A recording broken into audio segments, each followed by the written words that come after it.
Hello everyone, welcome on board to the online day of Java Day Istanbul. We are super excited to meet you online today and in person for tomorrow. I'm going to make a presentation for our conference to make familiar with the conference, and it will be in Turkish first and later it will be in English. Merhaba arkadaşlar, Java Day İstanbul'un online gününe hoş geldiniz. Bugün sizinle online, yarın da yüz yüze görüşmekten inanılmaz heyecanlıyız. Java Day İstanbul konferansı ile ilgili bir slaytımız var, konferansın tanıtmayla alakalı. Bunu bir tanıtmasını yapıp daha sonra oturumlarımıza geçeceğiz. Bu yıl 8.sini düzenliyoruz Java Day İstanbul'un. Java User Group İstanbul tarafından gerçekleştirilmekte. İstanbul Java User Group, Türkiye'deki Java ekosistemine katkıda bulunan en önemli organizasyonlardan birisi. Bu konferansımızda 25 session planladık. 2 workshop'ımız var ve network olanağımız bulunmakta. Özellikle yüz yüze görüşme imkanımız olacağından dolayı çok daha etkin bir şekilde networking yapmayı planlıyoruz. Bugünkü konuşmacılarımız bu şekilde. Bugün iki paralel session olacak. Bir paralel session'da workshoplarımız olacağı için buna dikkat etmenize öneririm. İkinci günkü konuşmacılarımız bu şekilde. Toplam 30 konuşmacımız var. 2 güne yayılmış bir şekilde. Java Day İstanbul biraz developer oriented bir organizasyon, konferans. Teknik takım olarak 6 hocamız başta olmak üzere Özlem, Fatma ve ben destek verdik bu konferansın hazırlanmasına. Bununla birlikte bu 2 gün boyunca ondan fazla arkadaşımız bize arka planda ve ön planda destek verecekler. Kendilerine şimdiden teşekkür ediyoruz. Katılımcı noktasında developer oriented bir konferans olduğunu söylemiştim. Bireysel katılımcıların yanında Türkiye'den pek çok şirketten katılımcılarımız bulunmakta. Bir hediyemiz var. Bu hediyeyi kazanmak için Java Day İstanbul Twitter adresini takip etmenizi istiyoruz ve bir paylaşım yaparak etkinlikten bir fotoğrafla paylaşım yapıp Java Day İstanbul'u tagleyerek bu yarışmaya katılabilirsiniz. Bunun dışında bir de hoş geldiniz hediyesi olarak da küçük bir hediyemiz bulunmakta. Bunu da etkinliğe geldiğinizde alabilirsiniz arkadaşlar.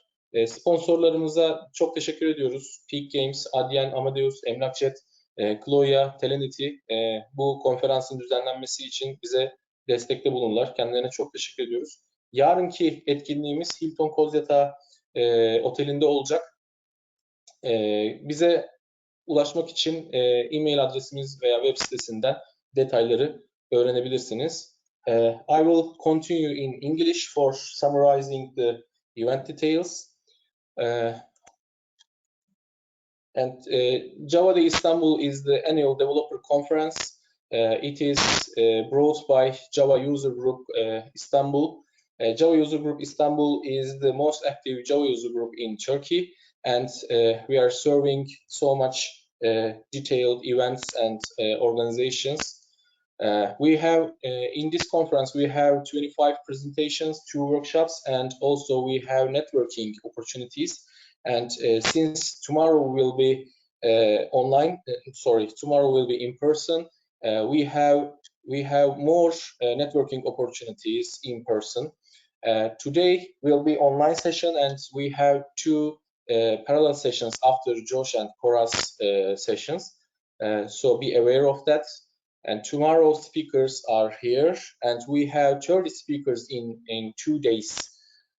This is brought by Java User Group Istanbul, and this is for developers. For developers, you have many opportunities to engage with the community. This is very good chance to engage with the community. And regarding our technical team, we have Altu, Özlem, Fatma, and me for bringing this conference, and also we have more than 10 people helping us to bring this conference.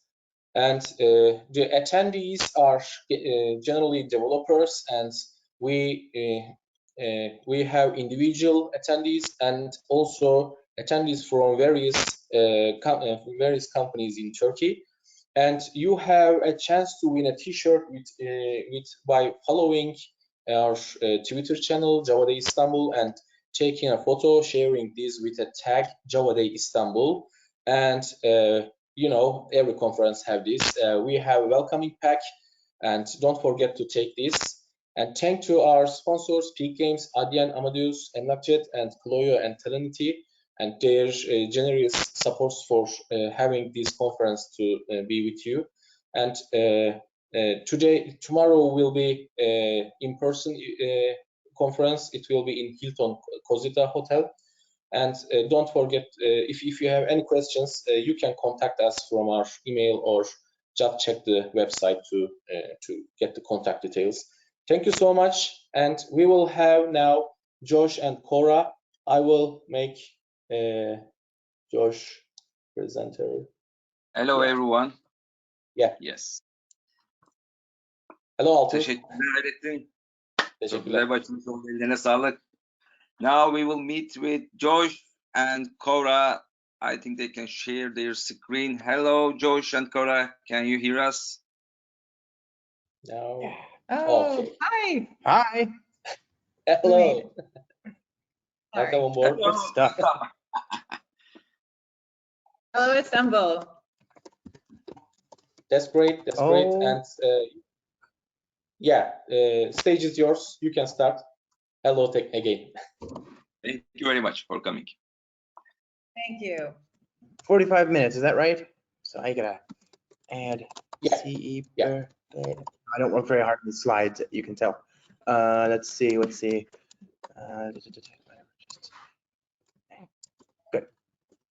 Figure that out. Actually, you know, I'll just copy and paste that. There we go. Good. Oh, wait, no, wait. Good. I just want to make sure we have the right slides. Okay, good morning, everybody. How are you doing? It's oh, good. I can't believe we're actually here. We made it. So it's we are here. It's 9 o'clock in Spain. I wish we could be there in Istanbul. I miss Istanbul. I know. Have you been there? I've never been to Turkey. I would love to go to Turkey. Yeah, Oh, it's good. man. Oh yeah. Next time we're gonna have to be there in person. Yeah, that's If they have us back next, we'll learn GoToWebinar. Yeah, exactly. But we won't have to if we're in Turkey. Yeah, exactly. I don't know much. I mean, I know Teşekkür is thank you, and Yeah, exactly. and that's it. That's the important thing. Just be grateful because they feed you nice, great coffee and everything else. So anyway, I just wish I was there. I wish we were there right now. It's been too long, crazy, stupid virus pandemic. But anyway, thank you so much for having us. Today, speaking of going places, we're going to talk about how to build software intended for production, right? And that's super important. Everything that I certainly, Cora, and to me to some extent, everything that we do is focused on helping people build better software intended for production, right? And it's hard, right? Especially when you add to the fact that today, more often than not, production for a lot of people is Kubernetes. And so we want to help people build better software intended for that environment and show them how easy it is to get something in your head and get it deployed into production. So today we're going to take a look at a number of different things that help you do that, to make that journey, to cross that chasm with more ease and more calm. Anything I missed? No, I just, whenever you say that, I always think the reason to do all of this, of course, is so that you can test your software, because production is where you test software, right? Yeah, like, Of course. yeah, Okay. like Chuck Yeah. Norris. So yeah, no, exactly. I want to get to production. Well, actually, that's true, right? We use production as I mean, Netflix did that, right? Netflix built a whole suite of software just so that they could deploy something into production and then get feedback from that and then use that to iterate on the next release, right? So truly, that's the goal here, is to build a learning organization that optimizes for learning, for fast feedback. So today we're going to talk about a number of different technologies that we hope may be useful in your pursuit of production. So I suppose, as always, we're going to get started with start.spring.io. Let's see here. So I'm going to put the camera here because I'm going to be typing. I mean, you can. I just can't turn the cameras. I'll sneak in behind you. Yeah. Like the bunny ears. Yeah. So today we're going to start our journey here to production at start.spring.io. This is my second favorite place on the internet. Obviously, there are other places on the internet that you could go, but this is my second favorite place. My first favorite place, of course, is production. I love production. You should love production. You should go to production as early and often as possible. Bring the kids, bring the family. The weather's amazing. It's the happiest place on earth. It's better than Disneyland. But if you have not been to production, you can begin your journey here at start.spring.io.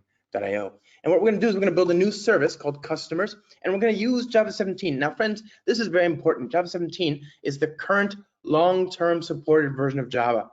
Before you, on this little drop-down, this little selection here, you have 4 choices, of which only 2 are viable or valid. You have Java's 18 and 17. Everything else is a non-choice. That's not just an Indian bread, my friends. That's a choice that you could make, but that you should never, ever make.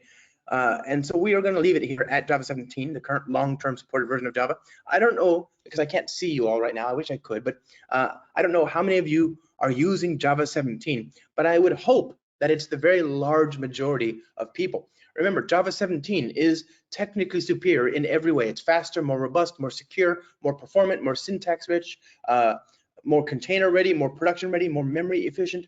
It's technically superior in every way compared to Java 8. It's also morally superior in every way. You won't like the look of despair and sadness in your children's eyes when they see that you're still using Java 8 in production. Don't do it. Be the change you want to see in the world. Do the right thing. Use Java 17. Java 17 is the right thing to do in 2022. Actually, just judging by the version number alone, Java 17 is more than twice as good as Java 8, and I think that should make the ultimate case for you and your organization to drastically change your production configuration. Now, we're going to use Java 17. Bear in mind that we're going to be looking at a lot of stuff today using Spring Framework 5.x and Spring Boot 2.x, but we'll also look at some stuff using the forthcoming Spring Framework 6 and Spring Boot 3. By the time we talk next year, at this time, Spring Framework 6 will be GA, Spring Boot 3.0 will be GA. They'll be out there, and they bring with them a lot of wonderful changes, some of which are going to cause some hiccups. Not particularly bad, but they're going to be there. First, we are using the latest version of Jakarta EE, and Jakarta EE now has changed all the packages, all the root packages from Javax to Jakarta. So javax.servlet becomes Jakarta.servlet. Javax.jpa becomes Jakarta.jpa. That's the first thing. That's a breaking, backwards incompatible change. There's nothing we could do about it. It's just the way that the Jakarta ecosystem had to play that particular hand. That's one thing. The other thing is we're assuming a Java 17 baseline. Java 17 is, like I said, a very, very good piece of infrastructure. It is somewhat aggressive today, but consider by the time Spring Framework 6 releases later this year, 2022, along with Spring Boot 3, it will be two versions behind already. Java 19 will be here, right? And then consider that Spring Framework generations tend to live for a long time. Spring Framework 5 came out in September of 2017. That's it'll be more than 5 years ago when that came out. So that version has served us for a long time, and you can imagine that Spring Framework 6 will also live for 5 or so years. So by that math, assuming 2 versions of Java every year, we'll have more than 10 versions by the time we're looking at Spring Framework 7 in 2027 or so, right? Is that right? 2020, yeah, 2027. So, but it'll be Java 29 or something like that, right? It could be Java 30 by the time we're looking at Spring Framework 7. And so by that measure, Java 17 doesn't seem all that aggressive at all. It's actually a very, very, very conservative baseline. So I hope you'll upgrade to Java 17. In the meantime, you should start looking at it right now. So with that said, we're going to use H2, we're going to use the reactive web support, we're going to use R2DBC, we're going to use the Spring Boot actuator, and we're going to use Spring Native. Now I'm using reactive programming. Reactive programming gives us 3 big benefits. Okay, these benefits are resource efficiency, ease of composition, and robustness. Let's talk about what that means. Actually, the first benefit is really just a better model for writing threaded code, and part of that is resource efficiency. When we talk about writing reactive programming, what we're talking about is a programming model that allows us to write code without worrying about where our code runs, on what thread it runs. This is great because the runtime can handle the work of making sure that we're not inefficiently sitting on threads, wasting resources. This allows us to build more scalable systems that handle a greater amount of traffic. The other benefit is that we have a runtime. The runtime, come on, Java, Go. Is it loading? The runtime is also able to handle the threading concerns for us, right? Remember, threading is not fun. There's only one person that truly knows how to write multi-threaded Java code, and it's not you. It's definitely not me either. I don't know who it is, but the point is it doesn't matter. We shouldn't be writing that code anyway. It's too low level and too dangerous. Instead, let's consider that there have been people talking about better ways to write threaded code, avoiding locks and mutexes and threads and so on for 50 plus years, right? This is not a new idea. This idea that threaded programming based on threads and semaphores is inefficient and unscalable and unsafe, that's not new at all. That's been around for a long time. So reactive programming gives us a programming model that allows us to write safer code.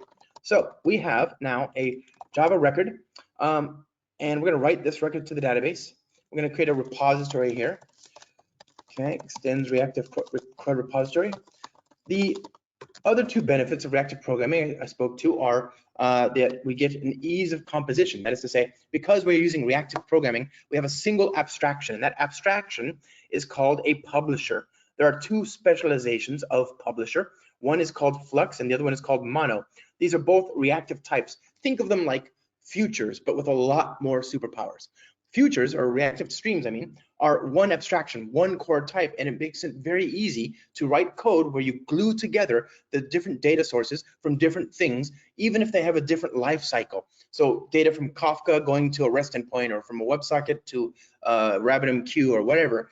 It doesn't matter what cadence, what speed, what frequency, what volume the data that you're trying to work with is. They're both just reactive streams and they compose nicely. You can add them together, you can filter them, you can flat map over them, you can do all these things without worrying about how to adapt their life cycle, because this one type works with data of any kind of shape and size and frequency. So it makes a lot of the boilerplate, a lot of the tedious integration code that we see people deal with when they're trying to build distributed systems, a lot of that goes away because you have just one kind of type. So it makes your code a lot cleaner. It's a lot easier to understand, a lot easier to reason about, and a lot more safe, because you're not doing all this crazy work where you're trying to line things up so that one side is producing data, but maybe it's sending it into a blocking queue and then something else is pulling it out, because you can't get them to line up otherwise. They don't understand each other. They don't have the same API or the same lifecycle.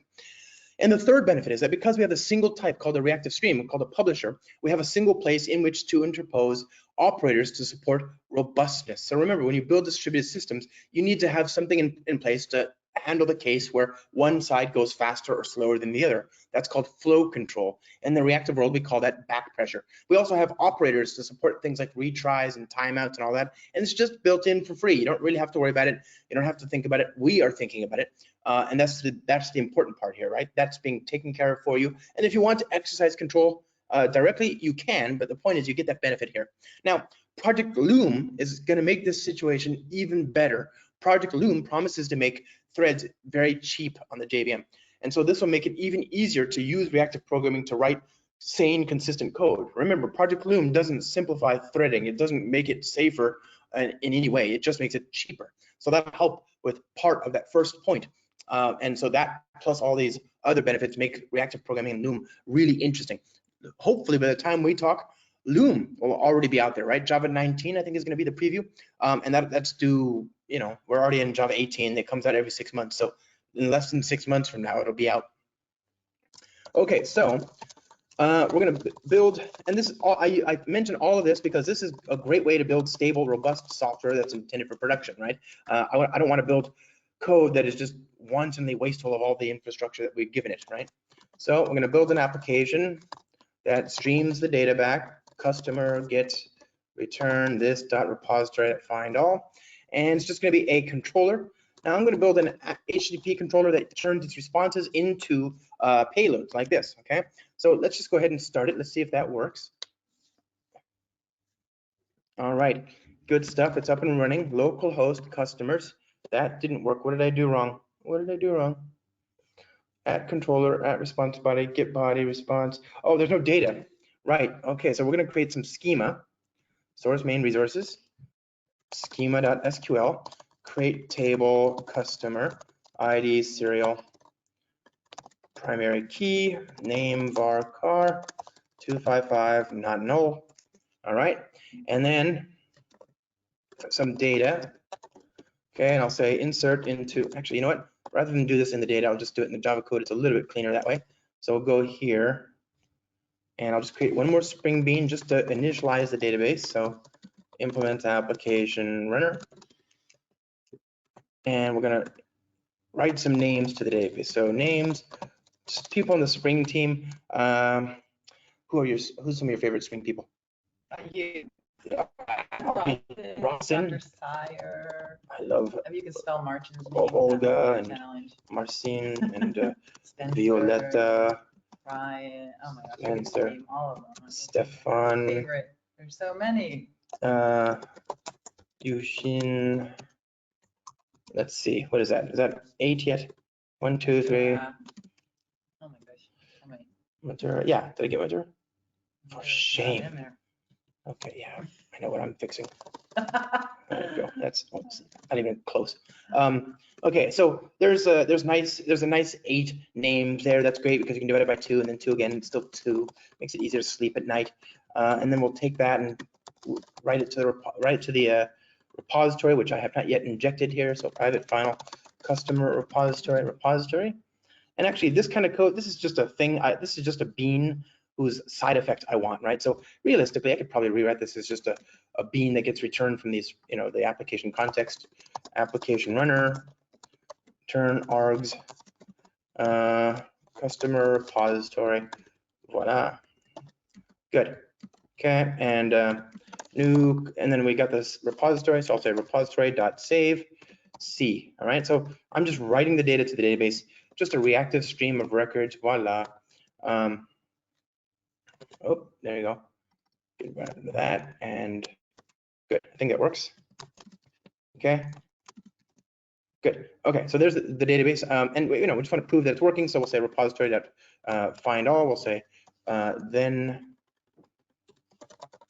many repository.find all, and then we'll print it all out. So we're going to write everything, and then print all the results. Okay.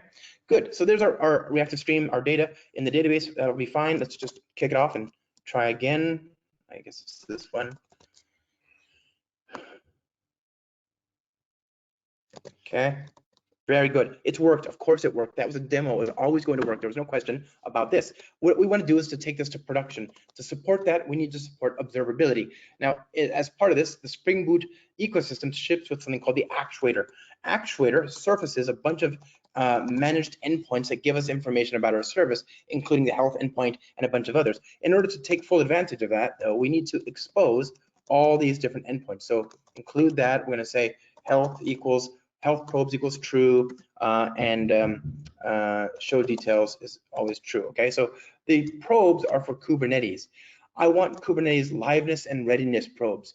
Also, I may want to have configuration that is specific to Kubernetes. And so there's actually a nice syntax here where I can use this --# syntax to create different stanzas of configuration that are specific to a particular either Spring profile or cloud platform. Here I can say activate on cloud platform equals Kubernetes, and then I can create configuration that only gets activated when we're inside of Kubernetes. So for example, I might have these liveness probes because they only make sense in a Kubernetes context, not in a non-one, right? So I can do that. I might also want to bring in configuration that is loaded from a config map. If you know about Kubernetes, you know that you can take a config map and mount it in your pod as a volume, or you can use it to create an environment for your pod. If you create an environment, then you just get environment variables from each of the keys in the config map or the secret, right? That's pretty easy. But if you mount it as a volume, what you get is a weird kind of structure that looks kind of like this. Let's say I go to my desktop, make dir config, cd config, echo 8181 server.port, right? So now if I look at this file, the contents are 8181, and I'm in this directory right here. So I want to import that configuration, and I will use this config tree syntax, right? Desktop config, and that last / is super important. Now, obviously, I'm on my local Mac, but this is the same thing that you would get if you used a config map as a volume in your pod in Kubernetes. Okay, so I'm importing a config tree where the files are the names of the keys in the config map, and the contents of the files are the values of the entries in the config map, okay? So by default, the default configuration says that the port is 8080, right? I don't have to specify that, but just so you know. I've written a file here where the port is 8181. So what I'm going to do is I'm going to restart this, and we should see that it still starts on port 8080. Now, if I change the main cloud platform, I can use this as a parameter. I go here, edit configuration, and I say program arguments, voila, dash, dash, Spring main cloud platform equals Kubernetes. Hit OK again, and restart. Okay. Now it thinks it's running inside of Kubernetes, and so it started in port 8181. That's because it's trying to get the configuration from the config tree. That's pretty cool, right? So I'm only simulating Kubernetes here. I'm not actually using Kubernetes, but you can use this property to make it think it's running inside of Kubernetes. Okay, so let's get rid of that because I don't want it to run in Kubernetes. I want to remember 8080 for the rest of the talk. So we've got now an application that has these actuator endpoints. I think we've re-enabled those. Let's make sure. Well, we have to restart on port 88 again. Okay.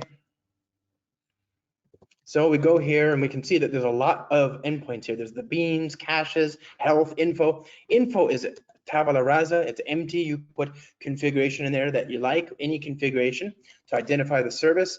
Config props shows you all the different configuration values and the keys to which they respond. Environment shows you all the environment variables. Logger shows you the current configured loggers. Heap dump and thread dump give you a heap dump and a thread dump respectively. Metrics is an endpoint that gives you statistics using something called Micrometer. Now, Micrometer is a vendor-neutral application metrics facade that allows you to publish statistics, key values, to a time series database of your choice. And there are some very good choices here, including VMware's own Wavefront. Wavefront is really interesting because there's a starter, right? You go to start.spring.io, and you can just choose Wavefront for if you're using the, well, we haven't updated it to 2.7 yet, but if you're using 2.6, right?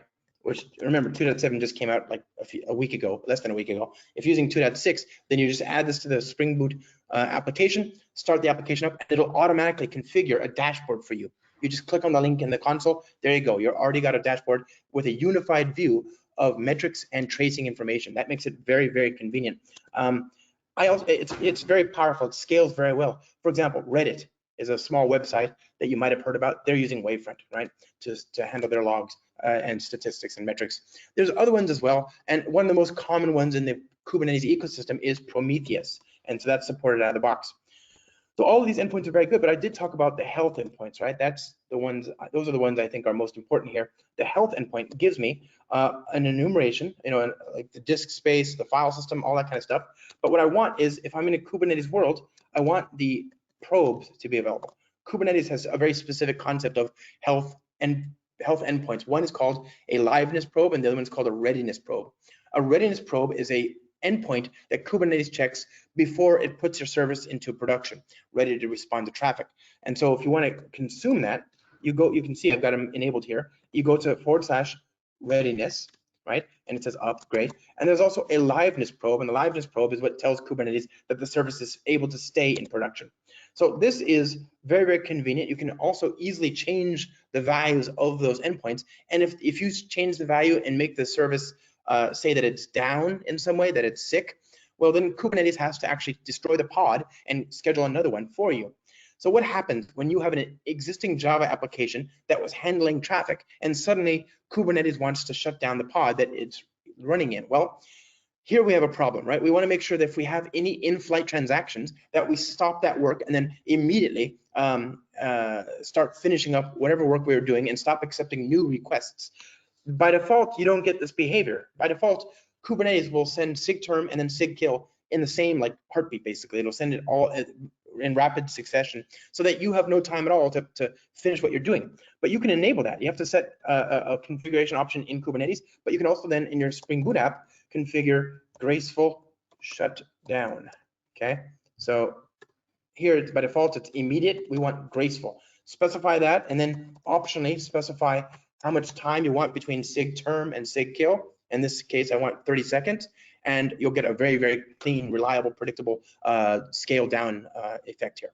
Okay, so We've got an application, it's observable, lots of cool endpoints, ready to go to production. I think the thing that I'm going to want to do when I have this application is to turn it into a GraalVM native image. Now, GraalVM is a just-in-time compiler that was created by the good folks over at Oracle Labs that is designed to solve a very interesting problem, that of just-in-time compilation.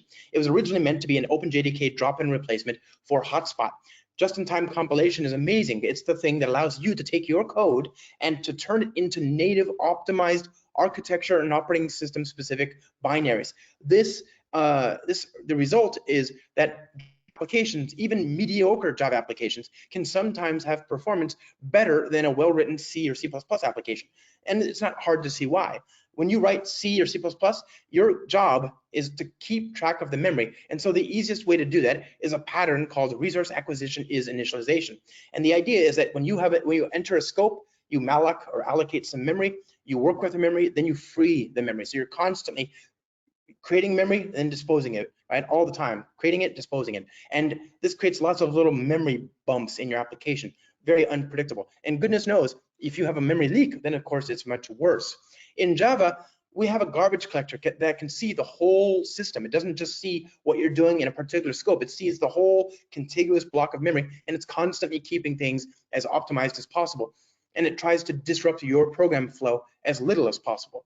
Of course, one way it does that is by garbage collecting in the background, which is another thing, right? It's not in the same loop as your code. Now, if the just-in-time compiler is so amazing, you would say, then why don't we just do that proactively? Why don't we just turn the application into a GraalVM native image up front? And you can do this, but there are some costs because this native image compilation algorithm has some restrictions that aren't immediately obvious. First of all, in order for it to do its work, it analyzes something called reachability. It looks at the code that your code uses and the code that code uses and the code that code uses and so on until it finds all the classes that it can determine at compile time, not runtime, at compile time are being used. It keeps those classes in the JVM's native image heap, and then it throws away everything else. This is a bit of a problem, however, because at runtime, Java can do a lot of interesting things. For all of its warts, it's got a lot more in common with the likes of C and C++. I'm sorry, it's got a lot more in common with the likes of Lisp, Lua, JavaScript, Perl, etc., than it does with the likes of C and C++. This is because it has a runtime. With Java, it's possible for me to take a Java lang string that has as its contents the definition of a class file. I can then compile that class file, that class string into a class file, write it to the disk, load it into the class loader, create a new instance of it by calling class.forName and then calling new constructor. I can then invoke methods on that class. If the class implements serializable, I can write it to disk in its bytes. If it's an interface, I can create a JDK proxy. I can do all of this hours after the JVM has finished compiling, after Java has finished compiling, and after we've started the JVM program on the JVM. So all of this would escape the static analysis that the GraalVM native image compiler does at compile time. So we have to tell GraalVM about these dynamic things that we're doing so that it doesn't throw away these types. Anything we do like serialization, proxies, reflection, JNI, class loading, resource loading, etc., proxies, all that stuff has to be accounted for in configuration. So we have a tool called Spring Native, and you can see that we've got it automatically configured here. Spring Native, there's a Spring AOT Maven plugin. This is Spring Framework 5.x centric. Later this year, as I just mentioned, we'll have Spring Framework 6 and Spring Boot 3, both of which will include out-of-the-box support for GraalVM native images. You won't need Spring Native anymore, but if you're using Spring Framework 5.x, then this is the best we can get today. It's going to get even better coming in just a few short months by the end of the year. So let's compile this application into a native image. We'll say a Maven pnative skip test clean package. Okay, and this will take about a minute, maybe a little bit more, depending on what you're running on your computer and whether you're doing a screen share, as I happen to be doing right now. It's going to actually do that reachability analysis right now. It's going to look at everything in my code, not just my Java code, but also all the classes on my class path. And so that's why it takes a long time. I would hope that in the future they somehow create an index, a cached index of all these dependencies, so we don't have to recompute all this stuff every single time. Or certainly, maybe I could cache the index, if I don't change my class path, why should I have to re-index all those other classes each time? It'd be nice if there's some way to save that work from one run to another, but in the meantime, there is not. So we'll just let it do its work. And it takes a little bit of time, but that's okay, because this is not something that you're going to run on your machine very often. You'll do it to ensure things are working as they should. But then basically you would do this on your continuous integration pipeline, something like GitHub Actions. GitHub Actions even has a GraalVM GitHub action that you can use to do cross compilation, right? With GitHub Actions, you can say, I want to run this workflow, this pipeline on Linux, Mac, Windows, etc. And you can actually do a matrix build. You can run every single Git commit on any number of operating systems, Java versions, etc., or any combination thereof. And you can then generate binaries for your particular operating system. In our case, of course, we don't really care about that. What we care about is going to production in a container for Linux, right? And so this will, you'll probably just have that one pipeline. Okay, so here's the target directory. Here's the application. Okay, so it's slower the first time because the operating system has to do like a network security check. So I always show the second time so people get a better feel for what's happening. It's 70 milliseconds, 71 thousandths of a second to start up this application, which has an embedded SQL database and a full web server and all the actuator endpoints and so on. But that's not the really impressive thing to me. I don't care about startup time because this is a static service. What I care about is memory, right? So here's the PID, right? The PID, the process ID of this application is this. And I have this little script here called RSS by PID. And you can see what it does. All it's doing is it's taking the PID I give it, running it to PS-O RSS, and then passing in the PID. And it gives us a bunch of information. I capture the last line, and I take the number and I divide it by 1024, and then I print that out, okay? So let's run that script here so that we have an example of how much memory the application is taking, about 108 megs of RAM. It'll take even less on Linux for some reason. In Mac, I'm not sure because of the, I don't know, I have no idea why it takes more RAM on Mac, but trust me, it's even better on Linux and even faster on Linux. But the point is, that's far less than most JVM applications take. That's easily a fifth or maybe even a tenth of what you've got your JRE application taking right now. Now, to be fair, it's not all honey and everything else. There are some drawbacks. One of the drawbacks is that the garbage collector is a little bit slower, but that's okay because again, even if you have to deploy two of these, right? Two of these, and each one of them takes 100 megs of RAM. It's still only 200 megs of RAM compared to maybe a gig of RAM for whatever you were doing before, right? It's still just 20% of the footprint before, and now you've got more than two instances. Let's say before you could handle 10,000 on the JRE, but under the native image, maybe you can only handle 7,000 requests. No big deal, right? You deploy two, now you can handle 14,000. So you've got a huge, 40% more capacity while also taking only 20% of the footprint. It's a win-win all around, and it's basically free. You just turn your code into native images, and there you go. Now, I want to get this to production. I've got a native image at this point, but I don't really feel like I'm ready to go to production. I need to actually get to Kubernetes. How do we do that? All right. Hand it over to somebody more qualified. Wow. All right. I'm out of breath watching that. Just watching Josh talk. Okay. So let's switch over to a little bit of how do we get this to Kubernetes. So let me do slideshow. Okay. So Josh and I work for a company called VMware, and VMware's got a lot of great software, and we aspire to make Kubernetes easier to use for developers. That's one goal, and another one is to make enterprises that need to run Kubernetes at scale also make things easier for them so that they can actually do that. Because Kubernetes at the end of the day is a great platform, it's a great starting point, but really it's just a basis on which you can build an actual developer platform. And the great thing about it, about VMware under the Tanzu brand, which is our Kubernetes oriented solutions, is that there is a open source, 100% free community edition version of Tanzu. So you can definitely try that out and use it for free. And VMware Tanzu will help you provision clusters and also install packages on the cluster to, as I mentioned, make it more of a developer friendly platform. It works on all the major clouds, and most recently it was released as a Docker extension, Docker desktop, which you can install on your local machine. Recently added this capability of extensions, and so Tanzu Community Edition is an extension. So you can just click a button and it will create a cluster for you on your machine with packages that are ready for you to add to the cluster, right? It won't decide for you which packages to add, but it will make the packages available to you inside the cluster. So you can just say install package. So the package that I really love is one called Application Toolkit. And the reason I really love Application Toolkit is because it's not really a single package, but rather it's a meta package that installs several packages into your cluster and some pre-configuration. So you really get a ready-to-use sort of a CI/CD process, what we call a software supply chain running on your Kubernetes cluster. So all you need to do is have your source code in some Git repository, and very easily, without having to deal with Kubernetes or any low-level Kubernetes constructs, or even the Kubernetes CLI, without having to know Kubernetes, you can tell this cartographer, which is the piece of this puzzle that is doing the choreography of your CI/CD workflow, to please take your code, build an image for it, and deploy it to the cluster. And it uses resources in the Kubernetes ecosystem. So you can see the 3 that are included by default. So this is a 3-step process to get your code from your Git repository to production. You can, of course, build workflows that are different from this. You can add scanning and testing, or if you don't want to use these 3 particular mechanisms to download your code, build your image, and deploy it, you can swap them out for different things. Really, the world is your oyster.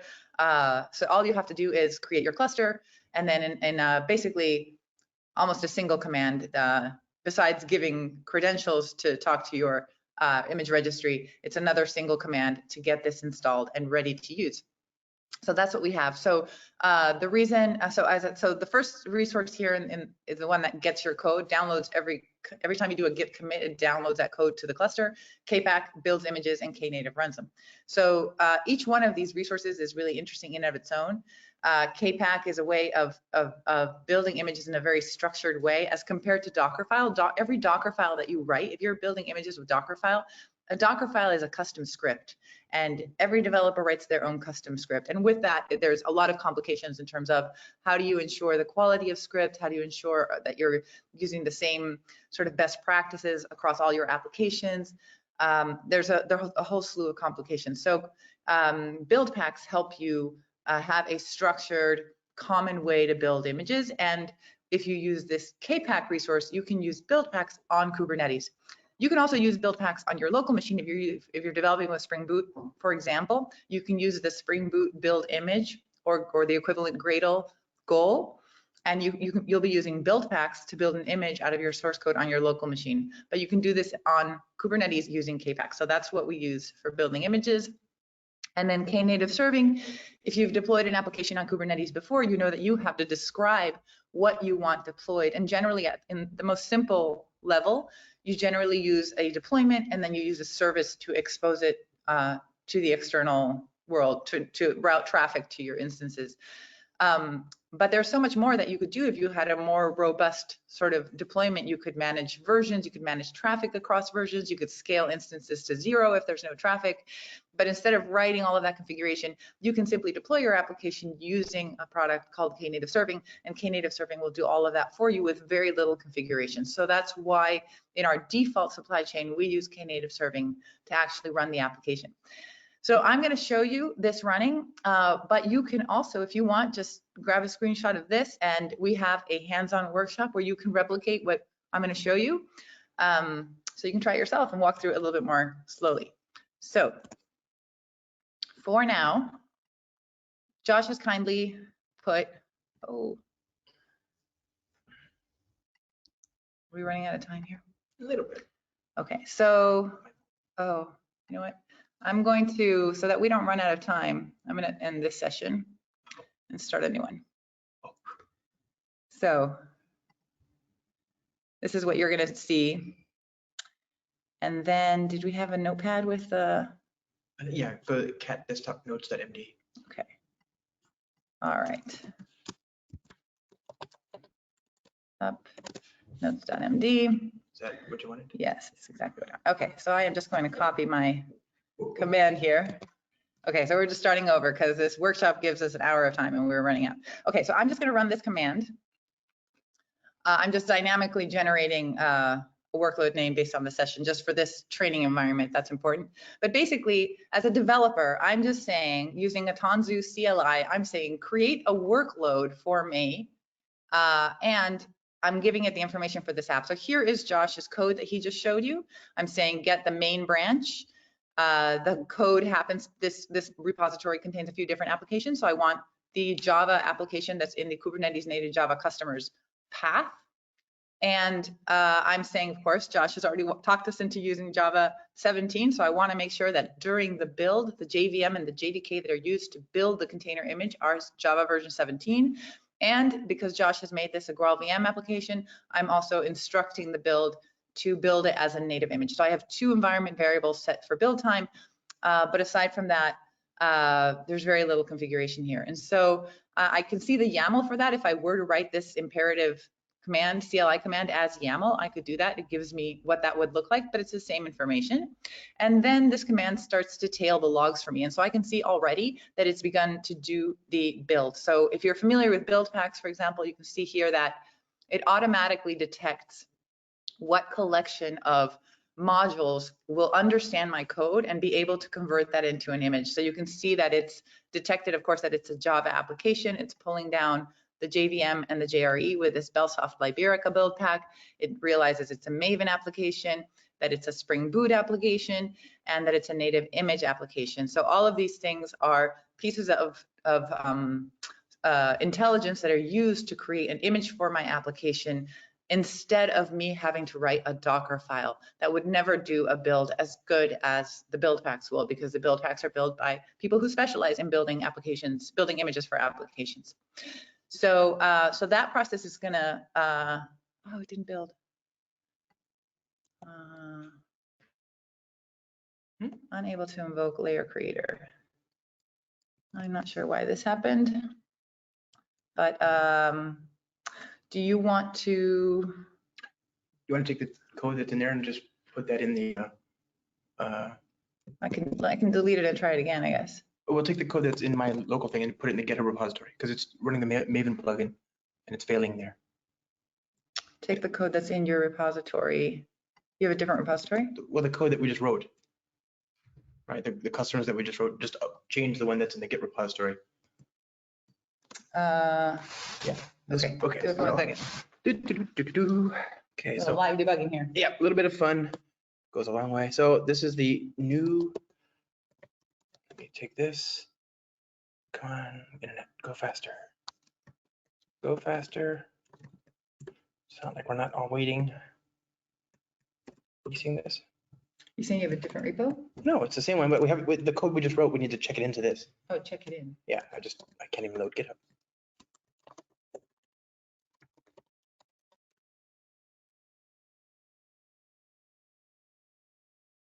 Okay. Because right now or we can just change it. Actually, I know that. I'll just change the build to get rid of the. Is this one right? Customers. Yeah. On the XML. This is.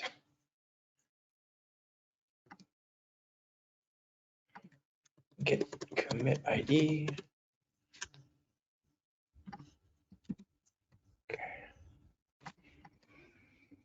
Okay, that'll remove the plugin that was failing the build. Okay, so let's see. Now, in theory,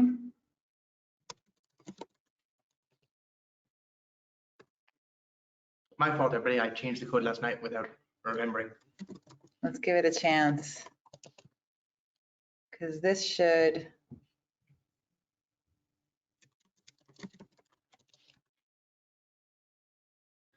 Let me, okay, so I'm going to speed this up a bit by deleting that workload and recreating it. So let's go here and say, I'm going to delete it to make it faster. And then we're going to recreate it. And hope for the best. Okay. Fingers crossed. Yes. So while that's happening, I'm just going to check here to make sure that, okay, so it's already running, right? So What I can do in the meantime is explain a little bit about the supply chain. Should I jump into that? Okay. Okay, so the way that this is happening, so I've already showed you the picture. This is visually what's happening, right? So we know that this supply chain has gotten the code, right? Because what we see is really the second step, building the code into an image. So the way that that's happening is cartographer, this overseer, cartographer, we call it a choreographer, knows that for every workload, for every application that it is told about, it wants to create an instance of a FluxCD resource, an instance of KPack, and an instance of Knative. So we deploy 5 different applications, 5 different workloads, we'll have 5 different FluxCD resources, 5 different KPack resources, and 5 different Knative serving resources. And what cartographer is going to do is monitor all of them, and it'll say, so the FluxCD will run, and every minute it will check the Git repository that it's associated with. And if there's a new commit, it will download that code, and cartographer will be checking the status of that FluxCD resource. And when that FluxCD resource updates its own status to say, hey, I found some new code, cartographer will take that URL for the source code and pass it to KPack. And then KPack can say, okay, well, I got new code, I'm going to build a new image. And so that when KPack is done building an image, then it updates its own status with the new tag for the new image. And cartographer will be checking on that KPack resource. And so it'll look at the status and say, oh, okay, KPack has a new image for me. So then it will take that information and give it to Knative and say, hey, there's a new image, so please, recreate the pods in which you're running this application with this new image. And so cartographer is the one that's choreographing all of this activity. And so in order for cartographer to do this, we create templates. So if you think of it from a Java perspective, you can think of every template as like an object class definition, right? And so then when we tell cartographer, hey, for this customer's application, we want you to create 3 instances of these object classes, of these templates, with the particular Git URL or with a particular information for this particular app. And so it creates 3 instances for us. So it uses the templates to stamp out actual resources running in Kubernetes. And then sort of the way that Spring Boot wires everything up for us, cartographer will wire up everything together so that it works well, and it passes inputs to outputs, and it monitors everything that's happening. And these templates that we're using, we have to tell cartographer in what order to use them together. And we may have 50 templates, but we only want to use 3 for this particular workflow.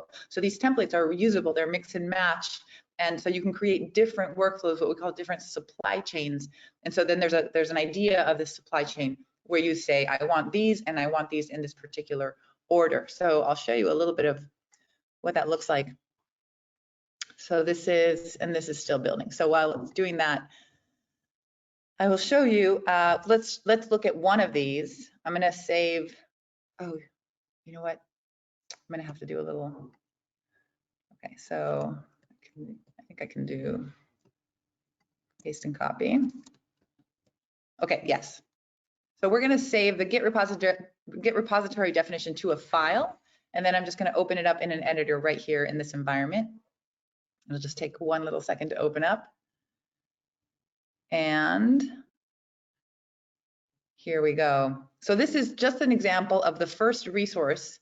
So you can see that cartographer has created a FluxCD resource of type Git repository. So that's the first step in our 3-step flow. And this is special for our application because you can see here it's injected the URL for Josh's application. And so once it creates this resource by itself is going to run every minute and check that Git repository. And so cartographer will continue to check the status of this resource. And when it notices that this URL value changes, then it will give this URL value to the next resource in the chain, which is KPack. And this, as you can see, is basically a downloaded copy of that last commit that we want to build. So you can see the commit ID over here. And so the reason that it would have taken a minute after Josh did that Git commit, we might have had to wait up to a minute. So that's why I deleted it and recreated it. And so it does this for each of the 3 resources. And then we can see that the way that the object definition for these 3 resources is this, are these templates. I'm not going to show you the contents because we have such little time, but I'll show you the list. So these are the 3 resources. This one corresponds to Flux. This is like the object class definition, the template. These are the generic definitions from which we create instances. And then there is the ability to put these in a particular order, which is the supply chain, which I will also open on the bottom window. And this supply chain, I will open it in the editor. So you can see here, there's a list of resources, and there are 3 resources in this list. The first one again, so this is putting those 3 things in order so that we have a specific workflow that goes from Flux to Kpack and to Knative serving in that order, and takes the output of the Flux and gives it to Kpack, and takes the output of Kpack and gives it to Knative. So that's how that's working. And so beyond that, I'm going to hand it back to Josh while this finishes building, and hopefully we can see it running. Did it? Oh, so are we so close? It's still building. Yeah. Well, I think we're time to wrap up, kind of. Oh, okay. Well, this would run. This will run. We're dealing with a little slow Wi-Fi. It's amazing that we got all this done, though. What we set up here is an application that is stable, robust, secure, scalable, and fast. And we did that, and then we built a supply chain that gives us a repeatable on-ramp to production. That's a good 45 minutes in any book, that's any day, anywhere, any place. I hope you can see that based on open source components, all completely open source, you're able to build not just production worthy code, but production itself, really, really quickly. I think this is cool. We've only just begun to scratch the surface, though, that's for sure. Unfortunately, we wish we had all day with you, but we hope this was helpful. So thank you very much. And Teshakur, there you go. That's the Teshakur Ederum, something like that. Teshakur, it means thank you very much. Thank you so much. Thank you so much. It was really great presentation, and great to see at least it's working. It's definitely working. Look. Is it about to do? It'll work. I think it'll work. Yeah. We just have to give it a second. It compiled already, right? So you got past that first hiccup. It looks like it compiled. Okay, so it published the image. It built it successfully. Okay. Ooh, okay. All right, let's go back to. You're going to overtime. Okay, sorry about this. Okay, so now that it's running, we can get information about it. And so it even gives us the URL. So this is just as long as Knative has already done this. And so I have to add the customer's endpoint here. The code in the Git repository is basically the same as what we did. There it is. There it is. So that's the native image running on Kubernetes. Yeah, and it's really like very few commands to get this whole workflow running using application toolkit in Kubernetes to really have this developer experience of what is more of a developer platform built on Kubernetes. And if you explore under the covers, each one of these products brings a lot of value. Kpack over Dockerfile brings a lot of value. Knative serving over a simple deployment with a service or an interesting proxy brings a lot of value. Cartographer is doing all of that in a completely Kubernetes native way, allowing you to leverage any ecosystem tool to build your supply chain. And so, and this a GraalVM image. So the same things that Josh showed you about how little memory it takes, we could see this here. We could just do a Docker run and look at the Docker stats. You would see the same evidence here that it's a GraalVM image. Rock on.